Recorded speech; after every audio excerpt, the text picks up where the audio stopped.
Notre invitée Vanessa Wagner nous a rejoint, secrétaire générale de la Fédération française du bâtiment 67. Vanessa, des chiffres sont tombés, des chiffres Alsace, avec un bâtiment qui se porte, disons-le, plutôt mal. Actuellement, une année 2014 qui n'était pas très bonne. On va dire presque stable dans le Bas-Rhin et carrément dans le rouge dans le Haut-Rhin. Comment est-ce qu'on explique sur un même territoire alsacien cette disparité? Simplement qu'il faut déjà revenir à 2008. L'activité du bâtiment cumule.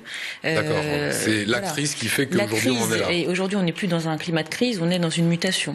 Donc depuis 2008 on perd 20% de l'activité, on perd 10% des emplois et quand on entend qu'en 2014 on en a perdu 4,3%, ça se cumule en réalité depuis plusieurs années. Donc c'est la première des choses. La deuxième des choses, pourquoi une différence entre le Haut-Rhin et le Bas-Rhin? Parce que on entend notamment des promoteurs privés, une enveloppe de 200 millions qui va être débloquée pour 2015 avec 80% d'investissement sur le Bas-Rhin et 20% sur le Haut-Rhin. D'accord, ceci explique cela. Ceci explique cela. Il y a d'autres facteurs qui font qu'effectivement le Haut-Rhin est toujours plus dans la difficulté que le Bas-Rhin, notamment par rapport à la proximité des frontières et la concurrence déloyale pour laquelle nous nous battons assez virulemment, notamment au niveau des pouvoirs publics. Alors sans investissement, pas de travail, c'est finalement la commande publique qui pourrait sauver le bâtiment? Alors la commande publique, c'est quand même 73% de l'investissement au niveau national. Et aujourd'hui, on a eu une restriction budgétaire de l'État de 3,5 milliards. C'est conséquent. Bien sûr, la commande publique est un levier très fort, très important. C'est pourquoi nous avons lancé cette opération collective bâtiment pour, je dirais, aller chercher les élus dans leur mairie et leur expliquer qu'on avait vraiment besoin d'eux, notamment en 2015. Mais ce n'est pas que la commande publique. Le slogan s'adresse aux donneurs d'ordre, quels qu'ils soient, publics et privés. Voilà, le mot d'ordre que vous avez lancé, qui est un slogan marketing, c'est donneur d'ordre débloque ta commande. Voilà, c'est-à-dire que vous avez pris les collectivités, les villes, etc. La décision de créer une école, de créer un rond-point, etc. Sauf que ça traîne. Vous vous dites maintenant, faut pas que ça traîne. On débloque. On leur dit ne surréagissez pas par rapport à la baisse des dotations que l'État réalise. Essayez d'étaler vous aussi votre dette. Essayez d'aller chercher votre budget de fonctionnement plutôt que votre budget d'investissement et surtout aidez-nous en 2015 parce que l'année 2015 va être une année charnière pour nos entreprises. Les trésoreries sont exsangues, on le sait. La baisse des dotations vient cumuler à ça. Les charges des entreprises ne vont pas en diminution. Il y a des mesures qui existent aujourd'hui, qui sont prises, mais qui ne produisent pas encore leurs effets. C'est bien normal puisqu'il y a toujours un temps d'inertie entre le moment où on prend une mesure et le moment où le dispositif s'applique.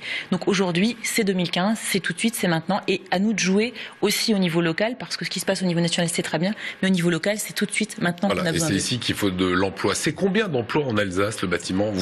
18 000. 18 000 personnes dépendent du bâtiment et font vivre leur famille, etc. Voilà, on est toujours dans ce cercle. Aujourd'hui, comment vous voyez cette année 2015 qui se profile? Justement, très difficilement, puisqu'on a cumulé tout ce que je viens de dire, malheureusement, au niveau des difficultés. Il faut que les donneurs d'ordre débloquent les commandes. Il n'y a plus le choix. Il faut vraiment maintenant réagir. On prévoit encore une perte de 30 000 emplois salariés sur 2015. Je pense que si c'est pas en 2015 qu'on réagit, en 2016, on aura affaire à des défaillances d'entreprises en grand nombre. Donc aujourd'hui, il y a des frémissements, il y a des signes encourageants, mais l'ensemble reste fragile et il faut absolument aider et maintenir le marché. Alors le paradoxe, curieusement, c'est que les permis de construire ont été demandés, c'est même plus 34% en 2014, donc les gens ont souhaité construire, sauf qu'ils ne sont pas allés au bout. Ils ont demandé le permis de construire et après ils n'ont pas entamé les travaux. Oui, c'est ce qu'on appelle les autorisations. Alors en fait, il y a effectivement une augmentation de ces demandes d'autorisation, mais derrière, pour tout un tas de raisons, les banques ne suivent pas les formalités et surtout les promoteurs privés qui n'arrivent pas à commercialiser. Donc il peut y avoir effectivement des permis qui sont octroyés et derrière, il n'y a pas de mise en chantier parce qu'il n'y a pas l'argent et parce qu'on n'a pas financé. Avant de construire. Ou le promoteur construit et vend après. Non, on fait l'inverse. On récupère du cash avant. Il faut d'abord vendre pour le promoteur pour qu'il puisse construire derrière. Ce qui explique aussi qu'on sent ce frémissement-là au niveau des promoteurs privés, puisqu'aujourd'hui ils nous disent qu'effectivement ils sentent qu'il y a de la commercialisation, mais en réalité c'est sur le stock existant qu'il y a de la commercialisation. Donc maintenant, éclusons le stock existant et allons vers un nouveau marché de la construction. Voilà, alors que les taux n'ont jamais été aussi bas, donc c'est vraiment le moment d'acheter, de faire des affaires pour les particuliers.